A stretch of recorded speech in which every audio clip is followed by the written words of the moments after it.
Amy. You're muted. Hello, I'm in. Okay. Brett and Amy are on. Brett's not in his car. Not today. Did you hit the broadcasting button? Yeah, should I stop that? Good. No, I was gonna do that, and then I was like, oh wait, it's gone. Okay, good. Well, we don't want to be broadcasting yet, do we? I think you can, let's see, do you have a waiting room enabled? It's okay, you can broadcast and people can join. So they're hearing everything we're saying. Oh, maybe you don't want to broadcast then. Can you stop? Yeah, stand by. Hi, Ellen.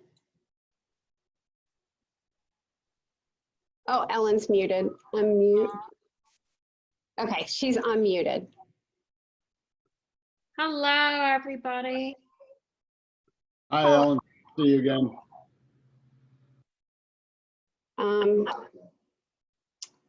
Stand by.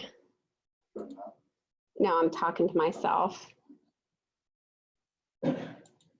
You know what, Amy, if I log myself out of administrator mode, then you could take over, correct?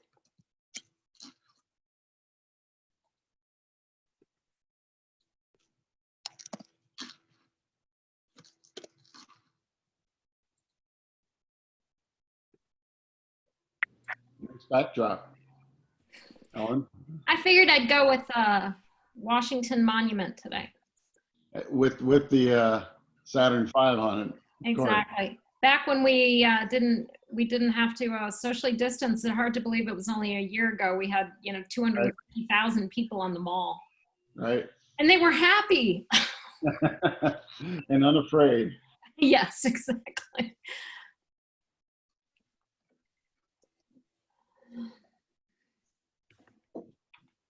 Amy, are you in an admin position there?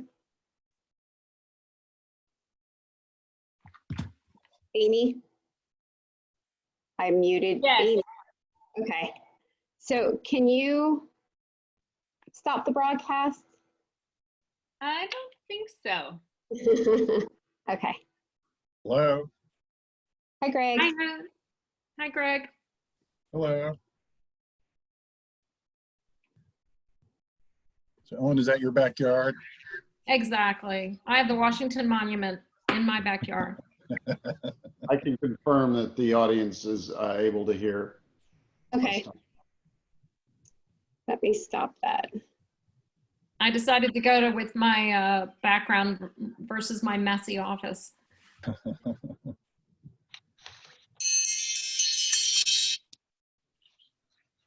Sorry, that was me. I'm trying to make one of the Hall of Fame spare offices look like my office with the NAA stuff and the Washington National stuff in the background. I'm pretty proud of that. Yeah, Amy was very nice and hospitable and set it up. Did you drive out there or did you fly? I flew. There were about 20 people on the flight in an economy, a 70-seater. And so we all had plenty of room.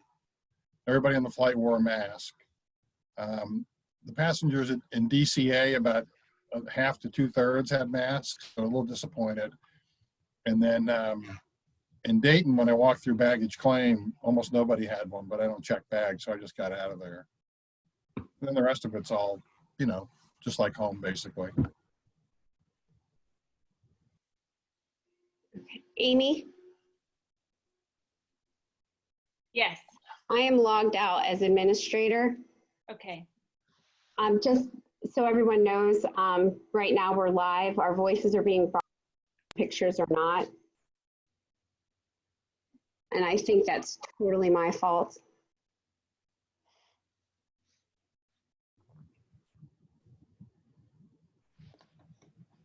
We're just talking about how great everybody looks. And I think talking about airplanes is great. We like airplanes. We like airplanes. Oh, so somebody sent a message that our pictures are live too. Yeah, they can see us. Amy, are you screen sharing the slides?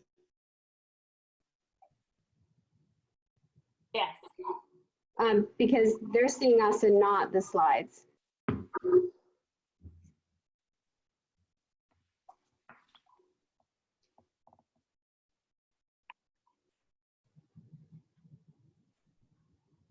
Audience can see the slides as well. Oh, they can? Yes. Does that mean I'm screen sharing, Amy, and not you?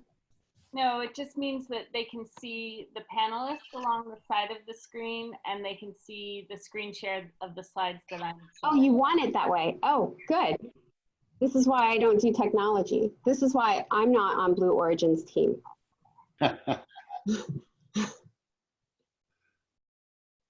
I'm in, Amy, and I just wanted to check to make sure that my background is good. My Howard University hat is good, and my Virginia Tech shirt is okay. I think you look incredible, Charlie. I'm a little disappointed that you aren't wearing Vietnam gear like Hoot was yesterday. I don't have any. It's all up at auction. It's in museums. Oh, that's nice. None of my stuff fits me anymore. So, Did it shrink, Charlie? huh? All that stuff shrunk, huh? It all shrunk. Yeah, that's amazing how that happens. Fair warning, Charlie, that we are live. That's okay. Okay. Just fair warning. Got you. Oh, somebody just said they're happy to see a Hokie on the panel. Well, it's actually my oldest granddaughter who's a junior there. So, and I'm going to take my hat off and behave. I actually can't see Charlie on mine. I can see everybody else, but not Charlie. I can see Charlie. I can Yeah, see I can. Charlie. Hi, Dr. Stoffen. This sounds like a progressive commercial for anybody who watches television anymore. Yeah. Well, here we That's go. funny. Greg, you got to hit the down arrow on the right. You'll see everybody. Hey, Brett, I have a Oh, question. there we go. Oh, Yeah, there we Charlie. go. There's Charlie. There's Hoot. Okay. Is there a prescribed angle that the feather has to be, or just so it's inclined? Absolutely. So if you look at our word mark with the feather on it, that's the right angle. It's approximately a 30-degree angle if you draw straight through the feather. So I hope I got it right. Well, I was just curious, since when Hoot comes on, he'll want to know whether that has anything to do with angle of attack during reentry. Yeah, And if it were shuttle, it would be a 40-degree angle. But for optimum angle, did I get that right, Hoot? Or is that wrong? He's Yeah. muted. I don't see him yet. Do you all see him? Yeah, he's Yeah. there. He's muted. He's Oh. muted. He's muted. Plus, he's on the bottom, and he's got on his crew shirt. Oh, yay, Hoot. I have him unmuted. Hoot, you're muted there.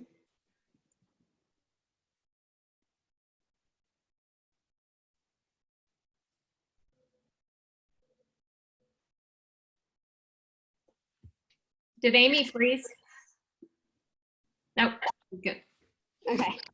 I was leaning, I'm so short that for my multiple screen, never mind.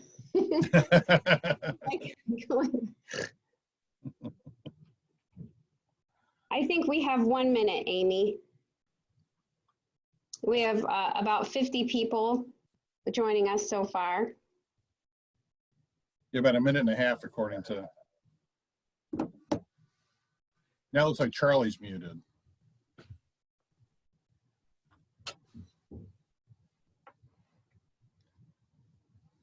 Okay, I'm unmuted. I was just muting so that you wouldn't hear the wonderful surf in the background. I didn't want it to distract anyone, since I'm down here on the North Carolina shore, Ellen, and it's exactly the way it was when you left. That's a trade secret between.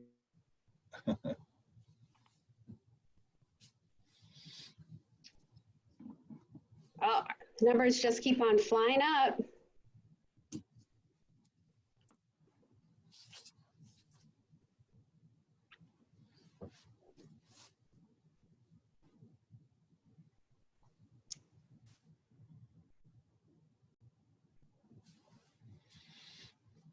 I see Joan raised her hand. Joan, if you want to either shoot me an email or put your question in the box, that would be great.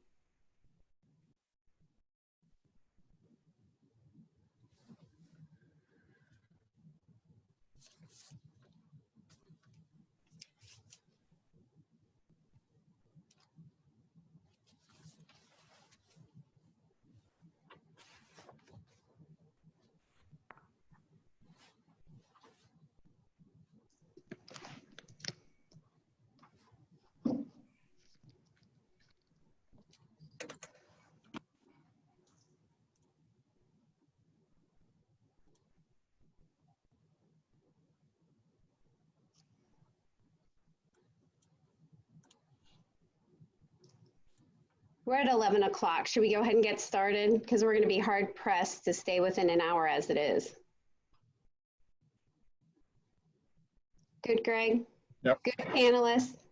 Go for launch? Yep. Excellent. Well, welcome everyone. My name is Amy Spowart and I'm the president and CEO of the National Aviation Hall of Fame located in Dayton, Ohio, the birthplace of aviation. And I'd like to welcome you to the second of a series of webinars that we're holding in collaboration with the National Aeronautic Association.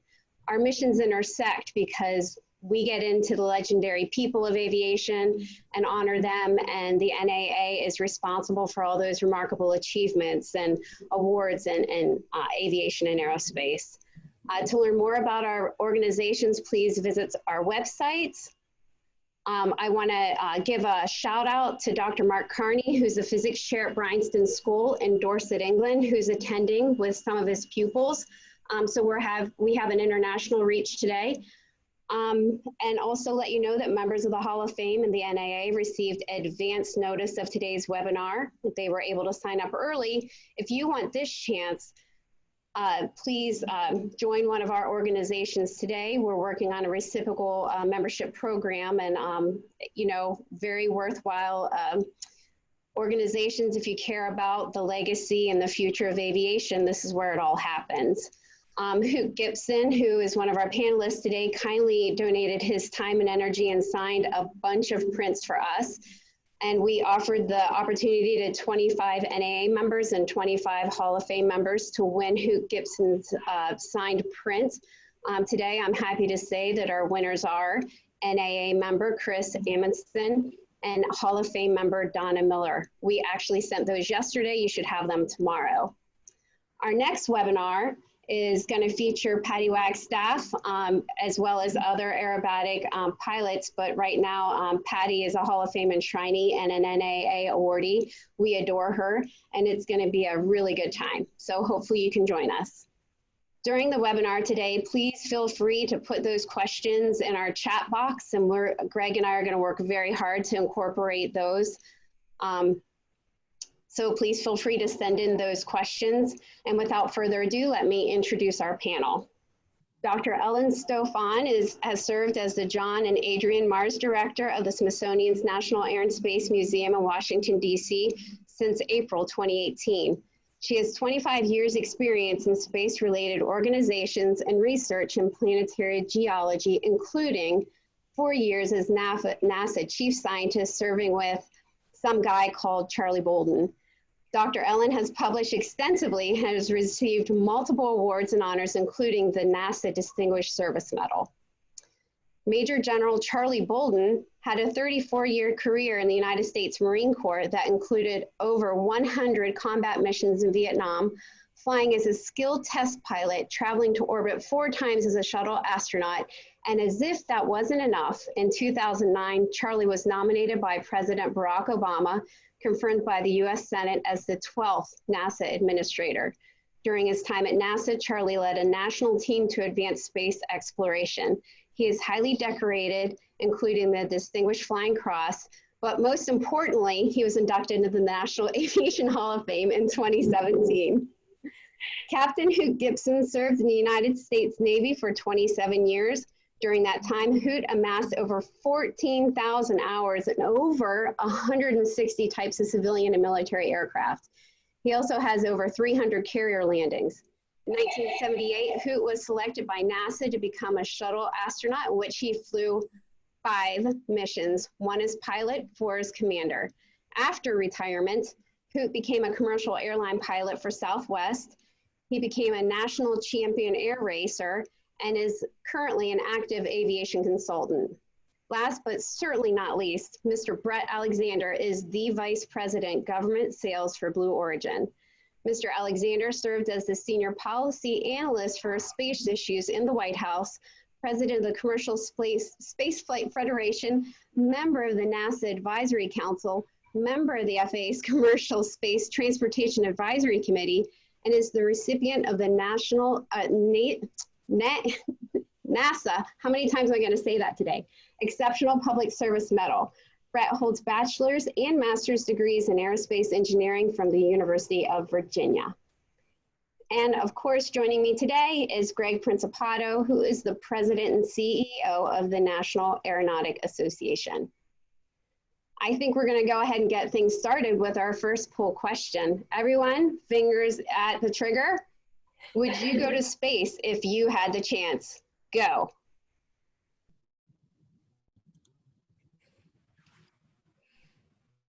I'm intrigued that there are people who are saying no. As you all vote, I'm going to start with Hoot.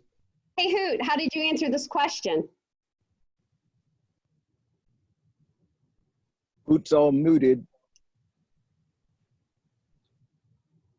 Hoot is muted. Hoot, can you hear me?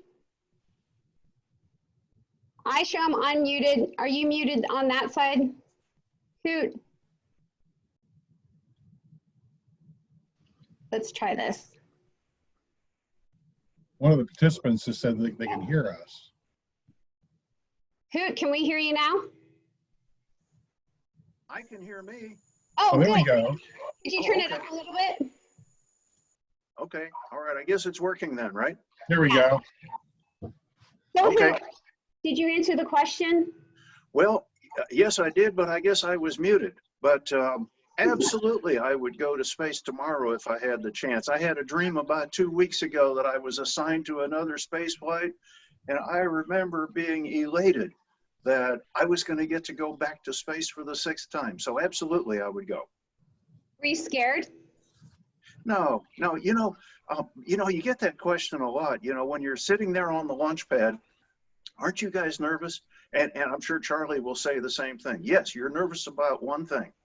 Something's going to go wrong and we won't get to launch today because you're on your way to Disney World. And so that's what you're scared of. Some weather's going to move in, or we have a computer malfunction and we don't get to launch today. That's what you're scared of. You've trained so highly and so thoroughly that you know you can handle anything that you can possibly handle. So, and the pilots, it was great to be a shuttle pilot because we're busy. You don't have time to sit there and think, oh, gee, this could all go wrong in the next second. So, not scared. How about you, Charlie? Were you scared?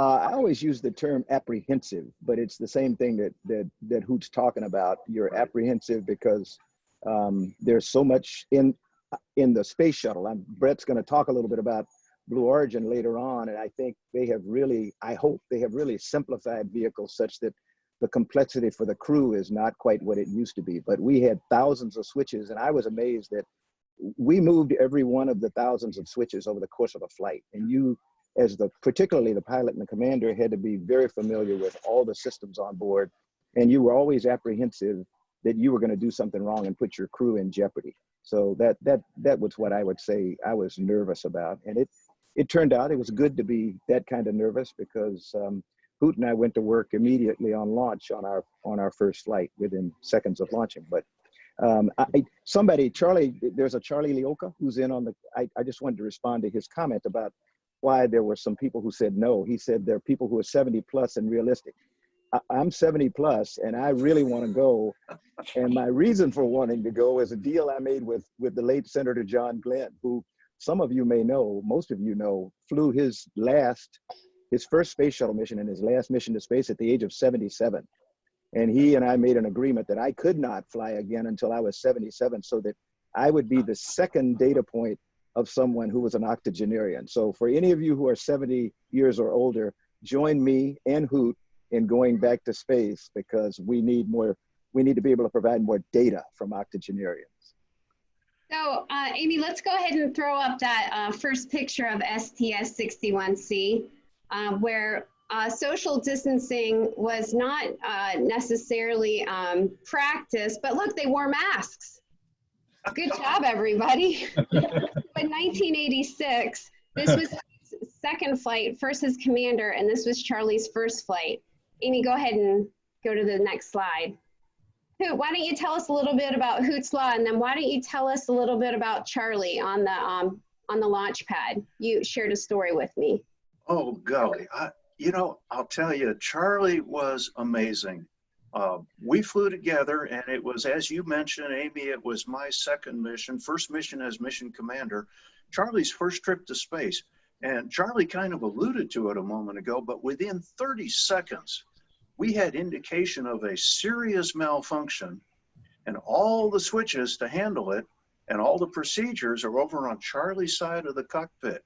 And I tell you what, he leaped into action, and if he had done it incorrectly, he would have shut down one of our engines and we wouldn't have made it to space.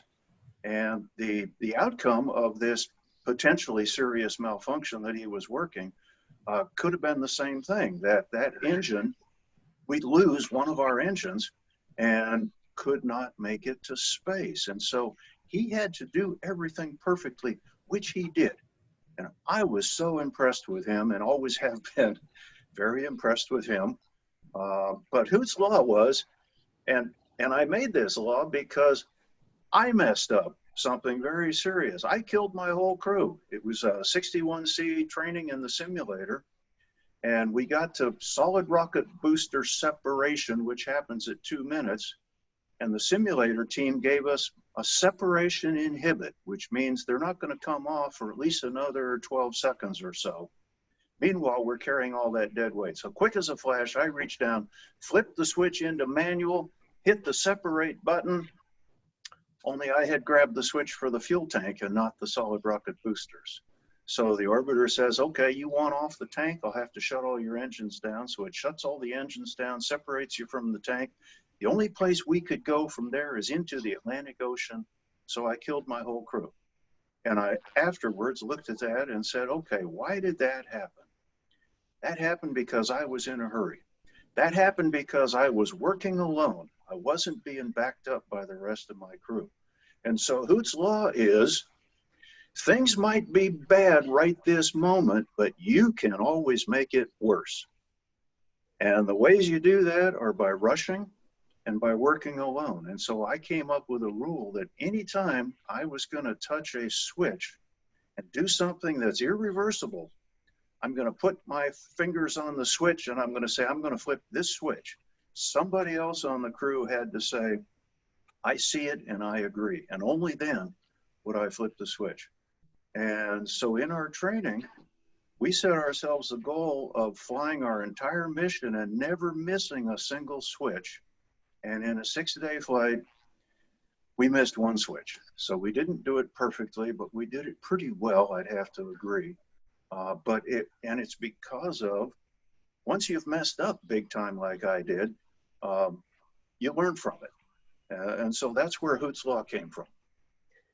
How was that landing? What about landing?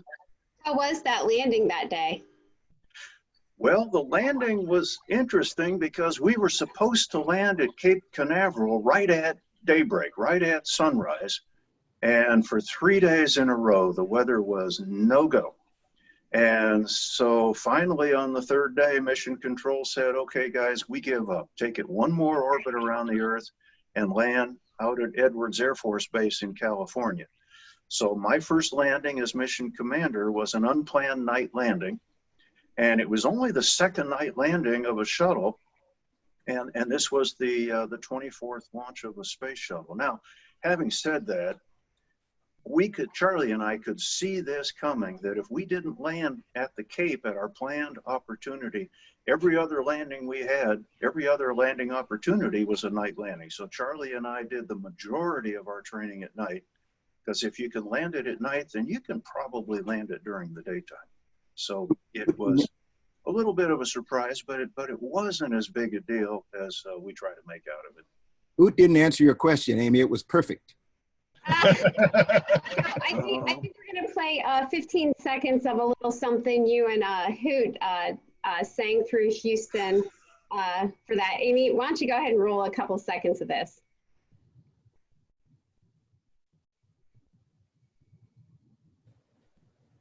Okay, we're standing by. It seems that we have talked like this before. The orbit had that we copied then, but we can't remember where. There you go. We sang that, we sang that to Mission Control the night before we actually landed, and it was after we had been waved off for a second day in a row, which had not happened before. And so we sang that we were running out of clothes, we were running out of food. We've done this deorbit pad a number of times now. And then we threatened Mission Control that if you don't get us down tomorrow, we're going to write another song for you. Well, apparently it worked, and maybe that's a good note to segue into something else, or else I think we'll play another song. Let's get into a couple of issues, and it's the stated goal of the U.S. government to land people on the moon by the end of 2024, which is going to lead to our next poll question. And we'll put that up. Do you believe the U.S. will return humans to the moon by 2024? This is not you want to go to the moon. This is, do you believe that the U.S. will return crews up to the moon by 2024? And we'll wait just a second and see what the result is. And I want to bring Ellen and Brett into this conversation and talk about the importance of that. Ellen, can you talk a little bit about, I know you and I have talked about this privately. I've heard you give speeches about this. I know Brett has too, obviously. The importance of going back to the moon, should we view it as, as a base that we're going to use for other things, as a jumping off point for further research, and maybe even address some of the people who might say, every now and then you see people who say, well, we've already done that, been there, done that. Maybe, what are we going there for? We should just go directly to Mars. So almost 2/3 of the people think that we're going to make it sending humans back to the moon by 2024. 2/3 of the people who've, and if I was able to answer the question, I would have answered yes too. But Ellen, can you talk a little bit about your answer to the question, of course, and then the importance, and then we'll get Brett into this. All right, well, I'm cautiously pessimistic that we're going to hit that 2024 date. And I actually am one of these people who waffle. Some days I'm a direct to Mars because as a scientist, this idea that we're sending humans to Mars to actually search for life, and I know we're going to get to that in a minute, but I've become fairly convinced that getting humans out into lunar orbit, probably down onto the lunar surface, is critical for getting ready to send humans out beyond that destination, because that's really our goal. How do we move humans out into the solar system? The sad truth is we haven't been beyond low Earth orbit since 1972. And there's some things we need to learn and some things we need to relearn. Like, how do we cope with that deep space radiation environment that you experience certainly at the moon and onto Mars? How do we really make sure our life support systems are ready for that 7 to 8 month journey to get to Mars? So there's a lot of things we need to do to get ready, but what I'm hoping we'll avoid, which there's a lot of debate on this, is that we don't get stuck at the moon, because I want to see us move beyond that. Brett, you have some thoughts, I think? Yeah, absolutely. I have been an advocate of going back to the moon for a long time. And I think there's a lot of different rationales for doing so. But I think, as Ellen mentioned, if you're going to go on to Mars, you need to learn how to do that. You need to practice. You need to be good at it. You need to develop the systems and the protection measures as well. And what better place to do that than 3 days away versus 7 months away? So that's number one. But also, I feel like the moon is a source of economic resources. It's a source of fuel for spacecraft, for doing other things. And we need to bring the moon into our economic sphere of influence where we are actually using that, having more private sector activity going out beyond LEO, beyond GEO, is a way of engaging the space resources in our world economy. I think there's tremendous advantage for doing that. And that will accrue to US leadership, both in human spaceflight and in space development overall. Does anybody else on here share Ellen's worry that we'd get stuck on the moon, as she put it? Charlie? I think Ellen and I both share this, and we go back to our time together at NASA when, we both believed that if we were going to be successful in getting to Mars, we needed a Mars czar, somebody who could really focus not just your thought and everything, but your financial assets, that you needed to carve out the money that in the budget that was going to help you get to Mars, to isolate it from funds that were going to be devoted to lunar exploration that would, in the typical way that government works, leave us stuck on the moon. I am encouraged by folk like Brett at Blue Origin and SpaceX, who now are becoming engaged in commercial lunar landers and the like. Whether that's successful or not remains to be seen, but I think it's critical that as quickly as possible we get people to step in and fill the void of NASA and international federal organizations, because our job is to move outward and lead that exploration until we're capable of doing it on a commercial or a private basis. We know enough about the moon. Don't misunderstand me. But I think we are comfortable that we know enough about getting things to the moon and on the surface that the commercial entities very likely can do this highly successfully, and we should lay the groundwork for them to come in, get it done, while NASA and ESA and JAXA and the other international organizations move off and do the deep space exploration. So we're going to talk a little bit more about the commercialization issue. Brett, were you trying to say something? Yeah. If I could just add, I think we get stuck on the moon if government goes and does it by itself, rather than developing the ecosystem that allows resource utilization in the private sector to have something to do absent government. And then once that happens, government is able to then move to the next thing. And that's the way exploration has worked throughout history, where governments have led, but they have to bring the private sector with them. Right, and we're going to talk a little bit more about commercialization in just a minute. And it looked like, Amy, that we got a question maybe from Dr. Carney just a minute ago that leads into the next thing I wanted to bring up, because there was some discussion about it just now. Dr. Carney's question was about how many robotic missions you could run for the cost of one crewed mission. And I know that's a lot of that has been I see Ellen smiling over there, so I want to let her go first. Charlie, you got a smile, and everybody's got a smile on their face. Everybody gets to answer this one. Ellen, you go first, but can you talk about those trade-offs a little bit? Yeah, with my Cassini shirt on, that I am a robotic mission person. So first of all, with my robotic credentials out there, you can do a lot. You can do a lot. For example, a lot of resource things at the moon can be totally done robotically. You don't need people there. But when you're talking about trying to find fossils of past life on Mars and really understanding to what extent did life evolve on Mars, if it did, you need boots on the ground. I can't build enough sophisticated rovers and laboratories and instrumentation to answer that question. So I really think you have to say, where are humans appropriate? Where do humans need to be in the loop? And where do they not? It's not humans versus robots, it's humans and robots. Mm-hmm. Charlie and Brett and Hoot were all smiling during the question. So, Ellen kind of commented the way I would. The only thing I would add, and I will ask Ellen to verify this, but when I talk to my planetary science friends, and I tell them about, we compare notes on what Curiosity has accomplished. Curiosity has been absolutely incredible. But my planetary science friends tell me one planetary scientist on the surface of Mars would have covered the planet by now, because that person can pick and choose and has the intellect to go and do things that Curiosity has to be programmed to do each night before the next day's mission. Yeah, it really is a false choice of either or. It's a both. It's always been a both, and it always will need to be a both. Right.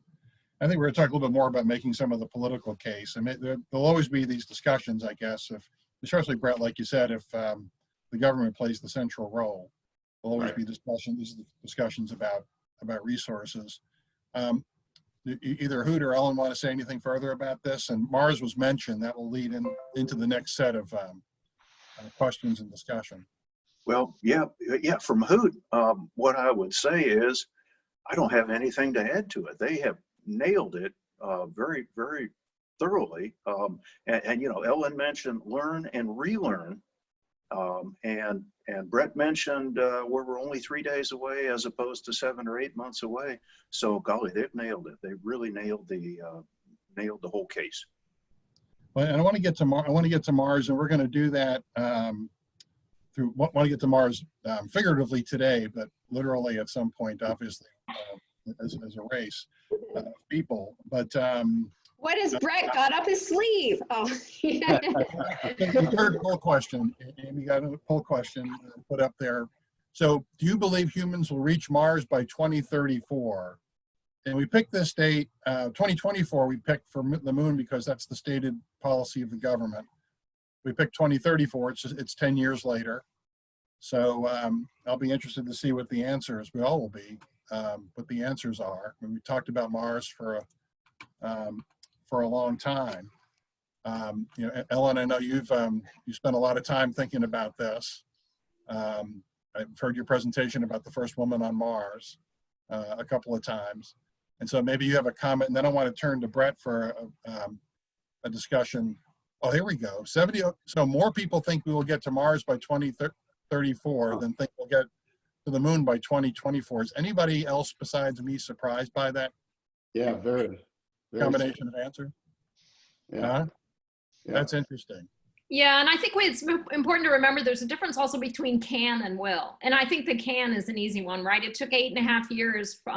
I've got the Saturn V on the Washington Monument behind it. It took 8.5 years from Kennedy's Rice University speech for us to get humans boots on the moon. And the unknown unknowns, the known things that we didn't have technologies for, the list was incredible. There is a list for Mars, but boy, it's way smaller and we're way more experienced. So can we get to Mars by 2034? Of course we can. The question is, will we? The other thing I would add is that you put a big limiter when you said, will we have humans back on the moon by 2024? That is a specific year. I'm convinced that we'll be back on the moon operating in this decade. I'm less confident. I'm like Ellen, I have zero, well, that's not fair. I have very little confidence that we will make it by 2024 just because of the slowness of deliberations in Congress, the slowness of funding, the slowness and the complexity of getting commercial entities signed on and allowing them to proceed with the work that they're doing. You know, if all those things happened in a reasonable amount of time, yeah, 2024 would be possible. That's not happening. So I have no doubt we'll be there in the 20s. I'm just not confident it'll be in 2024. That's 3.5 years from now. And that's a shame, and we'll get to it later, but space is such a great unifier, but we'll talk about that later in the webinar. Well, and Brett, as Charlie talking about, you know, government and deliberations in Congress and all that, obviously your company is one of many involved in this whole lunar thing, and you know, you probably have some thoughts about this. Yeah, so, you know, Charlie said it's 3.5 years. It's really 4.5 years if you go all the way to the end of 2024. So I'm a little more optimistic. That's a good 20% more time.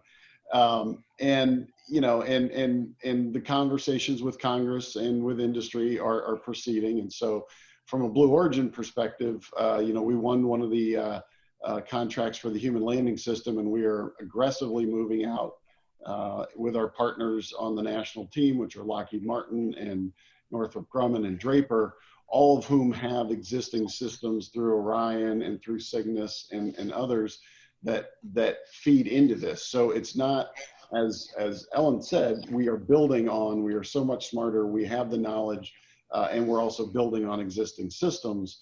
in order to get there. So 4.5 years is definitely achievable.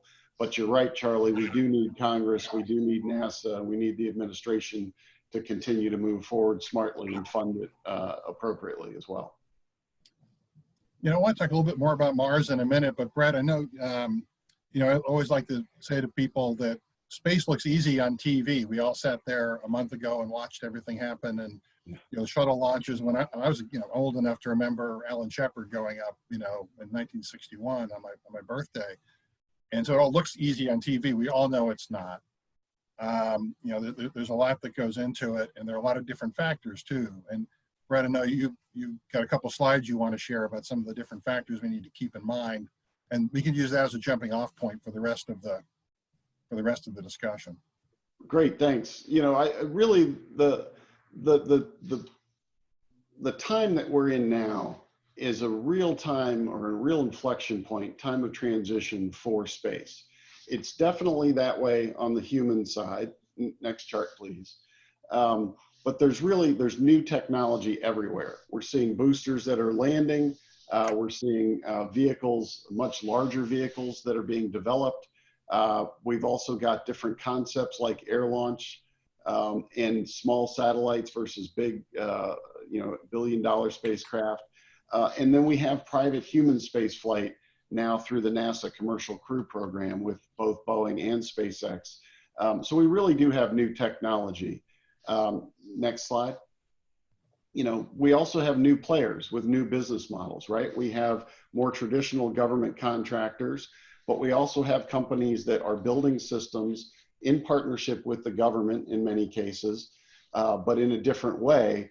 And then they are able to iterate those and innovate both on the technology front and on the business front, and expand business beyond the traditional set of customers, government and commercial, but to expand to a lot more customers, to increase the use of space, both you know, from a satellite perspective, but also with now human space flight being able to be done privately.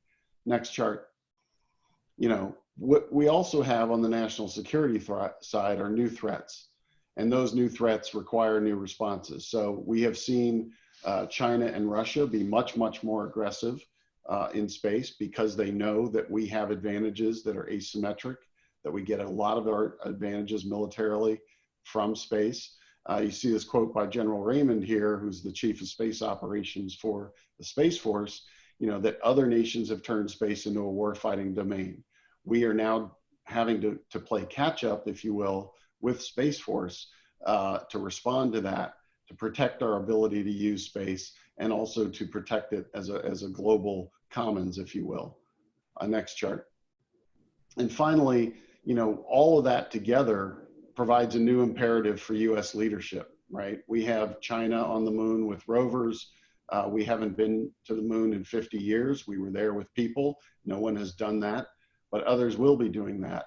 And so it's an opportunity and an imperative really for US leadership for us to go back to the moon, whether we make 2024 or shortly thereafter is less important than we are actually committed to doing so and going there and bringing the commercial sector. So when we have such a big change in human space flight, where we've brought the commercial sector into it, we can do the same thing with the moon and bring the commercial sector into it and have real leadership in space that accrues also to our national security and leadership aspects. So I'm very bullish about where space is from an industry perspective, from a government perspective. But as I said, we are in a real period of transition and an inflection point from the past to a real different future in space. I think we can use that as a jumping off point to talk about, we continue our discussion about Mars, and also to talk about, you know, broader issues about security and commercialization. And thank you for that overview, Brad. It looked like one of the questions that came in sort of caught my eye about missions to asteroids, which I haven't been talked. I see Ellen, the scientist, has this enormous smile on her face now. What does the geologist say, Greg? Yeah, I'm the rock person. You know, asteroids are just big rocks. You know, it's really interesting, and Brett has already brought up resources. So I think we are at a series of inflection points, and what I'm sure we can all agree on is the end state. And part of my COVID quarantine was being completely addicted to The Expanse, which, for those who haven't seen it, it's set about 300 years in the future. And there's belters. There's people who are actually out mining the asteroid belt, you know, to bring those resources for exploration, for people living on Mars, for people living on the moon. So that's the end state, right? That I think we all dream of. 300 years from now, we are a solar system species. We're not just an Earth species. And the question is, how do you get there? When does it become the government's role to push it forward? And where and when can the private sector see a profit motive to follow behind? And while I have no doubt that someday we will be mining asteroids, we're not going to do it until it's economically feasible to do so. And I'm a little bit more, I'm 100% optimistic 100 years from now. Within the next 10 years, not so optimistic. That doesn't mean there aren't things that we can do. We have incredibly important missions like OSIRIS-REx out there right now, understanding asteroid. There's a lot of science we need to do before we get to that mining point. So we need to keep doing that. But I'm a little more pessimistic that that resource utilization is really going to have an economic benefit in the near term. Long term, definitely. Anybody else have a comment about that one? I'm not a rock scientist, but I join Ellen heartily in saying that, every time we learn something about something else in our solar system, other than Earth, we learn more about Earth. If you believe, as I think all of us on the panel do, that we all started from some common point, at the Big Bang, then everything that we collect, whether it's on Hayabusa, that the Japanese are getting ready to bring home samples from, an asteroid, and that we hope with Bennu, we'll bring samples back with OSIRIS-REx, we'll bring samples back from Bennu, we'll learn something else about our own planet Earth in looking at the data that we gather there. To talk about the politics for a moment, NASA had a project that Ellen and I were enthusiastic about, I think, called the Asteroid Redirect Mission. And it was serving two purposes. It was going to demonstrate that we, with the proper technology, we could in fact divert an asteroid inbound toward Earth, ever so slightly so that it would miss Earth. But it was also going to give us an opportunity to actually put first a robotic spacecraft and then humans on that asteroid to help determine whether or not you can develop the technology to mine an asteroid. We did a lot of research on NEMO, which is an underwater research facility down off the coast of Key West, where astronauts train today.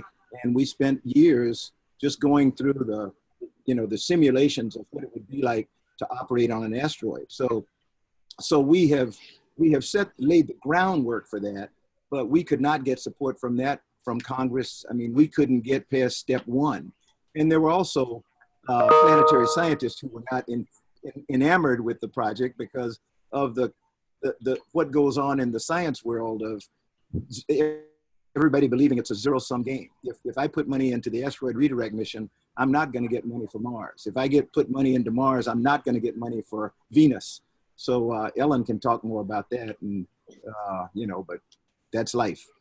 Well, it looked like you had one of your assistants next to you there. This is my number one assistant. That's my granddaughter McKaylee, who is a rising junior at Virginia Tech, and she's feeding things into my ear. I don't know a thing about what I'm saying. It's coming from Virginia Tech and McKaylee. Actually, Greg, in about 5 minutes from now, whenever we talk about inspiring the next generation, I was going to bring Charlie's granddaughter into the conversation because I have a question for her. But in the meantime, I wanted to ask Hoot and Brett a question. In your opinion, in your experience, and I'm hoping for two very different answers from Hoot and Brett here.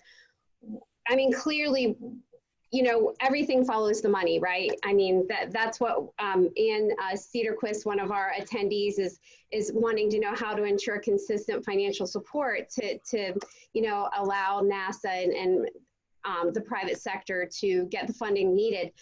you know, I would think that what could happen is if there was one big discovery, one completely mind-boggling, amazing thing that we would find, and we would get world support, we would get, you know, not only world support, but Congress. Hoot and Brett, what kind of thing could we find? What kind of discovery could be made to ensure that funding would be there for NASA and for commercial? Well, Charlie mentioned one of the disaster scenarios could be an asteroid on its way that's going to strike the Earth, because right now, as it stands right now, we don't have a way to stop that from happening. And I think the whole world would pull together, certainly, for a scenario like that. And as Dr. Stofan mentioned as well, there's a lot of knowledge to be gained at the same time from getting, and Charlie mentioned as well, there's so much we could learn from any asteroid, and at the same time redirect it to where it doesn't cause a disaster on Earth. That doesn't happen very often, but as we know, it does happen. And right now, we're not really prepared for it. So building on that, I think that certainly, you know, that kind of a doomsday scenario, if you will, would certainly galvanize both public opinion and public financing. But I do think, stepping back, it's really not about one thing that can change things, because funding for space from the US government perspective has been remarkably consistent. You know, the budget is now $22 billion a year. If you do it on an inflation adjusted basis, it has been very solid, you know, within that range for many, many years, for decades, in fact, very consistently. And on the national security side, that budget has been increasing as well. So overall, US government funding in space has been going up. In the last 10 years, you've seen a significant change in the amount of private financing going into space, commercial space activities, mostly on the spacecraft side, on you know, commercial spacecraft, smaller spacecraft that can do a lot more than they could a long time ago. And so you have a lot of different business models and people that are actually, you know, developing capabilities, finding customers for those, and then improving those capabilities. And I think that again, that private sector involvement with business outside of what government does is really the engine that will keep it moving, so that government can do the harder things and invest in the harder technologies and in human space flight beyond low Earth orbit. And then the private sector can come behind it, as they have been doing. Can I build on that and ask a little bit question, bring everybody in on that? There's been a theme throughout this we've been on now for 42 minutes, conversation about private sector involvement and commercialization. And as someone said in a recent conversation, I can't remember, Amy, which panelist, but it's really nothing new. The ideas have been around for a while. I remember working Governor Virginia's office in the 80s and talking to Deke Slayton about his ideas about commercializing space and using Wallops Island and Orbital Sciences, which was a Virginia company, and so forth. But I think it's becoming clearer and clearer now that we can't do the kind of things we're talking about. You know, the first time we were able to put people into space and onto the space station from US soil was with the participation of a commercial entity. And it seems clear all the other things we're talking about are going to be difficult, especially the moon and Mars, you know, without that. So I'd like to talk a little bit about that. And one of the questions that fascinates me, we have Blue Origin, we have SpaceX, we have Virgin Galactic, Boeing, all the rest of it. And of course, you know, NASA will always be involved. Are you going to end up having Blue Origin astronauts and SpaceX? Are they be like NASCAR drivers, or they have the, you know, the different sponsorship on their spacesuits or whatever? Are you going to have different cockpits for each one, sort of like, you know, the Airbus and Boeing fly-by-wire versus flying the old, you know, the old way kind of thing? You know, docking systems. I know, Ellen, we talked about that. You know, some things have to be standardized. How is that all going to work out? So I think, you know, right now, what is happening on the human spaceflight side with different private sector, you know, companies doing their own systems in partnership with NASA or on their own, I think what's happening is very much akin to what aviation went through in the 1920s and 30s. And there wasn't a lot of standardization then. There was a lot of experimentation, there was innovation, there were new things being developed and new ways of flying. And so you see that on the private sector side now. For example, you know, the Dragon spacecraft that just went to the space station had a very glass cockpit feel, more of the, like the inside of a Tesla, where you have touch screens everywhere. You know, the Boeing Starliner capsule may be different. You look over on the Blue Origin New Shepard side for our suborbital human space flight vehicle, that capsule is in fact entirely autonomous. It's run by the computer, it's run by, you know, by the ground. The people that are on board are actual passengers as opposed to, you know, crew that have to operate the system themselves. So you're seeing different approaches being tried, and whether there's standardization in the future, whether that looks more like it does now or did in the past, is entirely up to the evolution of those systems are, you know, develop over time. But there's really this period of inflection where a lot of change, experimentation, innovation is happening. And Ellen, you have some thoughts about standardization. Then I know Amy has a really good question for Hoot and Charlie about the future of astronauts. What kind of people will be astronauts? Yeah, and as Brett said, there's a lot of parallels. We're excited as we renovate the National Air and Space Museum on the National Mall, we're going to have a gallery on the future of spaceflight where we're featuring artifacts from all these new players in the space world, but it'll allow us to draw those parallels to where we are now in space exploration to, as Brett says, in the time of early aviation. And I think that experimentation, that innovation is critical to moving us forward.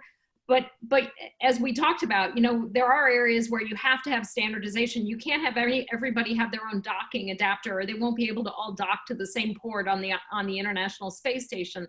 So I think it's really important to say, where do you absolutely need to standardize to make sure we can all play together? And then where can you really let innovation take over? And that's when you're going to get the best solution. If I can interject one thing here, because Ellen mentioned docking adapters, and if I go back to the slide that you had, Brett, where you had Chinese flag, Russian flag, and then Space Force and General Raymond's quote, there are some things that we all have to do alike. We may not like the Russians or the Chinese. I happen to like everybody, because I think the more people we can involve in human spaceflight or spaceflight period, the more likely we are to bring about this peace and stability that we want. Now that's in conflict with the way a lot of people. But when we decided that we wanted to try to increase the number of people who could utilize the International Space Station, NASA made it its charter or its purpose to go out and share the design, the docking standards for an international docking adapter. So anybody that has any hope of going to the International Space Station today has to use the NASA developed, not NASA built, but NASA developed plans for a standard docking adapter. China has it, Russia has it, any other country that asks for it can get it, because it's open source and it's available on the open market. The design is, because we want to be able to have everybody be able to get to what we call the International Space Station, should they choose to do so, and should we allow them to do that.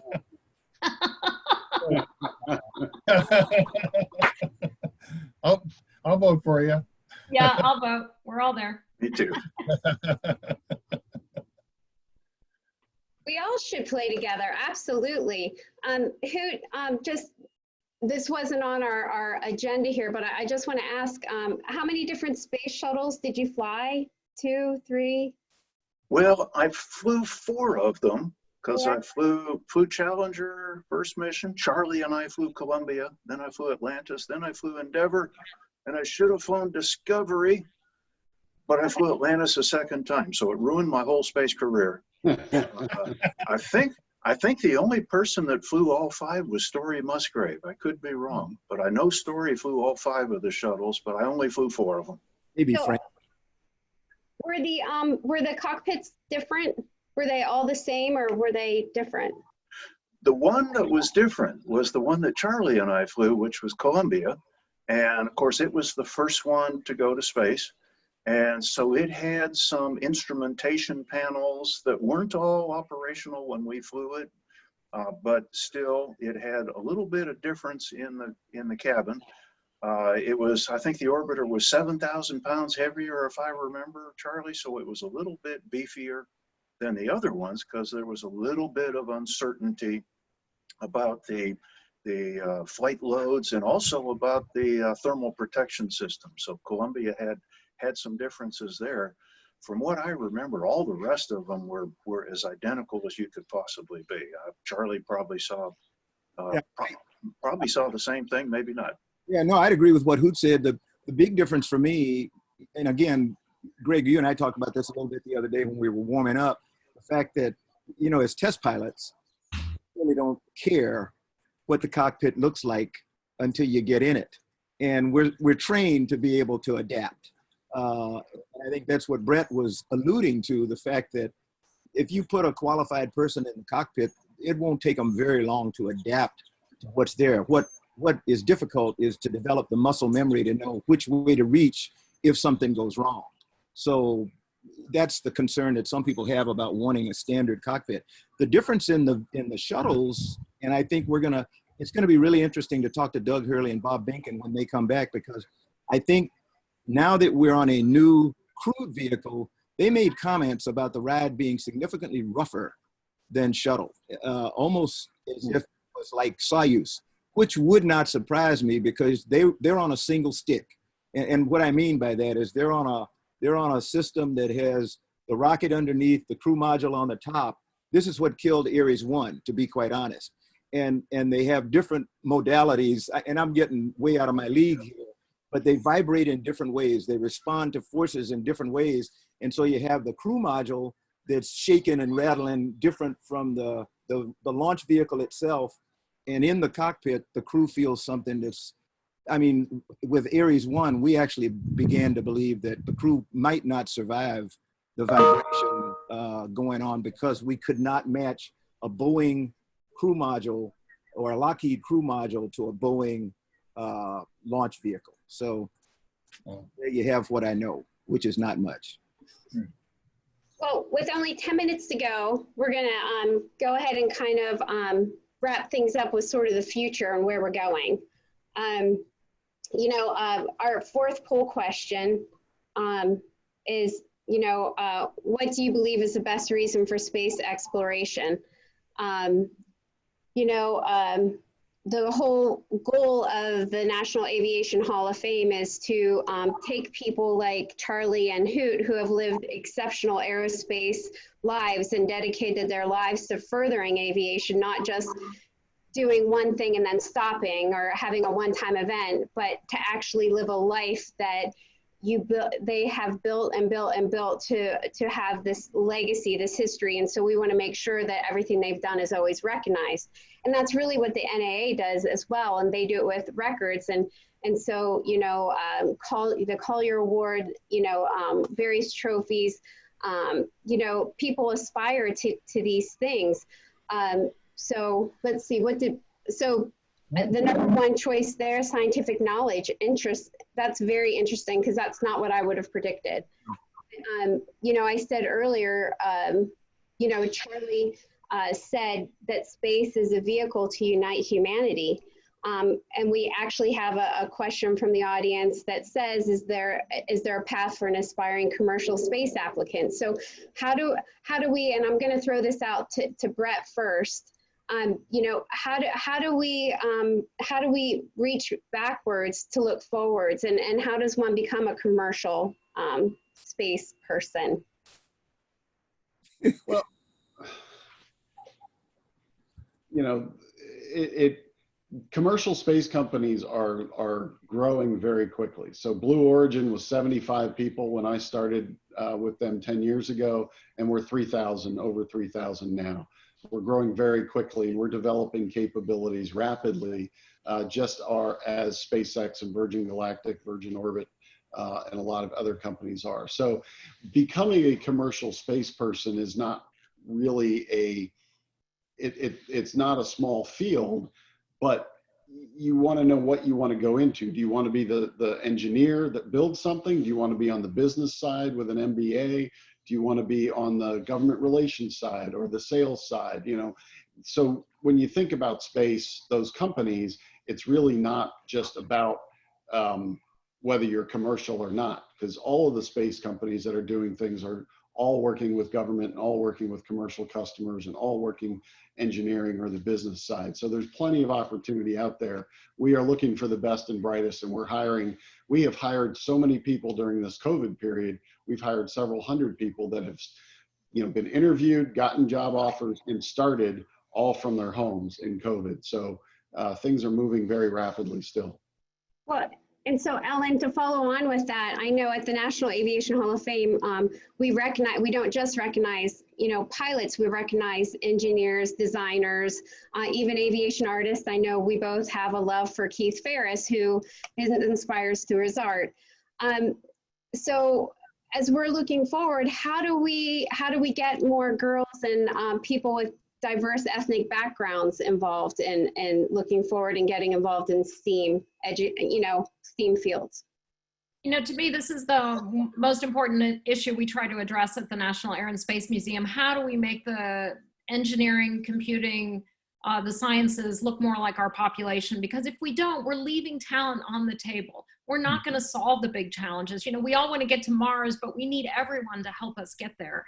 And so to me, one of the key things, and this is something we're working hard on at the Air and Space Museum, whose stories are we telling? Are we doing things like naming NASA headquarters after the engineer Mary Jackson, which I was really excited to hear about yesterday? Are we making sure that every kid who comes in the museum sees a story about someone who looks like them, who's achieved amazing things? Those stories are there. We just have to make sure that we're telling them. And then we have to have opportunity. We have to make sure the career paths are there. And then we have to learn how to have inclusive environments.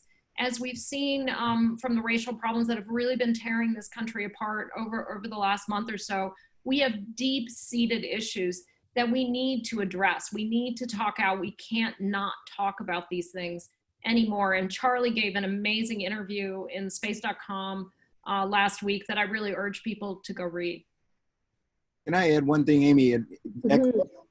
What Ellen said, we on this call need to be sensitive to people who don't agree at all with us, with the things we're saying right now about diversity and inclusion.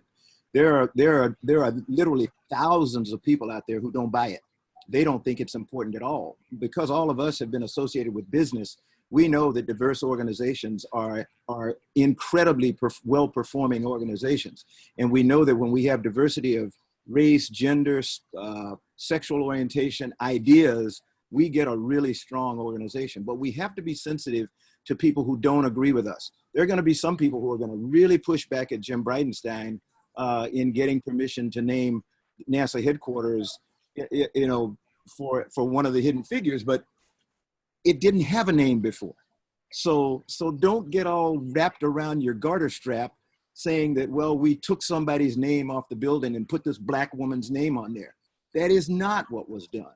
We picked someone who had contributed to NASA and where it is today, and we chose to give that name to NASA headquarters, which was called NASA headquarters prior to that. So yeah, we did change the name. We changed it from NASA headquarters, to Mary Jackson NASA headquarters. Amen, Charlie. So Hoot, how do we inspire the next generation? What's your words of wisdom? And we'll close with Hoot Gibson, as scary as that sounds. Oh my gosh, really? Well, okay. Part of it has been the national attitude. When I was young, which was a long time ago, when I was young, girls didn't do airplanes, girls didn't do science, girls didn't do engineering, that's boy stuff. Well, that attitude has changed fundamentally. And part of it has just been, for example, to get girls and women to think outside the box of where we have been in the past. And that can go across the board for all the diversity that we're trying to encourage. And we've said, I think, the correct things. We need to be able to show people that look like me. Golly, when I see that, I want to go do that. I want to be part of that. And so I think the process is well underway. We just need to make sure that we keep it going. And it's heading in a really good direction. I remember picking astronauts way back when. We didn't have nearly as many female applicants that had scientific backgrounds as we do now. So things are getting much better. Yeah, we'll keep on working, and exposure, like Ellen said, exposing these girls and all kinds of people to what's out there. And as Brett said, that not just being an astronaut or pilot, but the opportunities in aviation and aerospace, for sure. So I'd like to thank you on behalf of the NAA and the National Aviation Hall of Fame for joining us. As much as go early and often. Amy, let's go ahead and let's say goodbye to everyone, and we'll throw up the slide reminding everyone of our next webinar, which will feature National Aviation Hall of Fame enshrinee and National Aeronautic Association award winner, Patty Wagstaff. Thank you, everyone, for joining us today. Thank you. Thank you, Amy. Thank you. Great job, Amy. Thank you, Amy. Thanks, Greg. Thank you.